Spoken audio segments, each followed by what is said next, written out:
Salut les passionnés de foot. Imaginez, votre équipe préférée lance une contre-attaque éclair, l'attaquant reçoit le ballon, frappe. But. Mais là, le VAR zoome sur un orteil qui dépasse d'1 millimètre et annule tout. Frustration maximale, hein? Eh bien, ça pourrait bientôt appartenir au passé. La FIFA s'apprête à révolutionner la règle du hors-jeu avec la fameuse loi Wenger. Dès la saison prochaine, un joueur ne serait hors-jeu que si tout son corps est devant le dernier défenseur. Dans cette vidéo, on décortique cette actu brûlante avec des infos 100% réelles.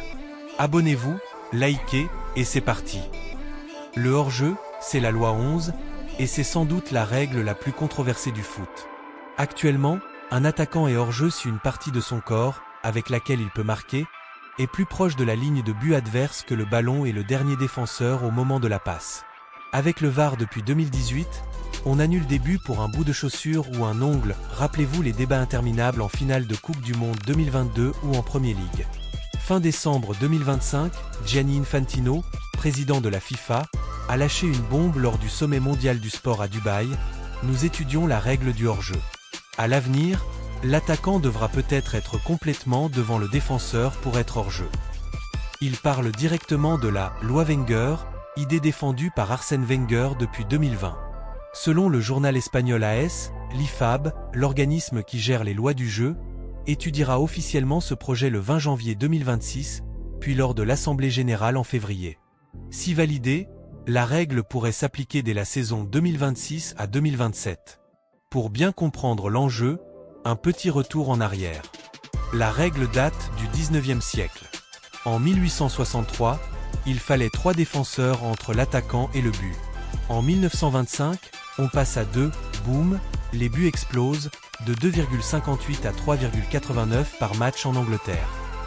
En 1990, on précise qu'être au niveau du défenseur, c'est ok. Mais le VAR a tout changé, des décisions au millimètre qui tuent l'émotion. Wenger le dit lui-même, ces annulations pour un orteil frustrent tout le monde et nuisent au spectacle. Concrètement, avec la nouvelle règle, un attaquant n'est hors-jeu que si tout son corps est devant le dernier défenseur. Tant qu'une partie, même un talon, est aligné ou derrière, c'est bon. Ça donne aux attaquants une marge de 20 à 30 cm en moyenne. Objectif, plus de buts, plus de spectacle, moins de frustration VAR, et des attaques plus fluides. Wenger veut redonner l'avantage à l'offensif, comme dans les années 1920 à 1930. Ce n'est pas une simple idée. Depuis 2023, la règle est testée dans des compétitions jeunes en Suède, Italie et Pays-Bas. Résultat, plus de buts, moins de hors-jeu sifflés, jeu plus ouvert. Infantino l'a confirmé, les tests montrent une fluidité accrue et un football plus attractif. Ces données ont convaincu la FIFA d'avancer rapidement. Beaucoup applaudissent. Des analystes comme Alexis Lalas y voient un vrai avantage pour l'attaque, forçant les défenseurs à repenser leur positionnement, moins de pièges du hors-jeu. Mais les sceptiques sont nombreux. José Mourinho, rival historique de Wenger, s'était moqué en 2024. Mon Dieu, demandez-lui ce qu'il veut faire avec le hors-jeu.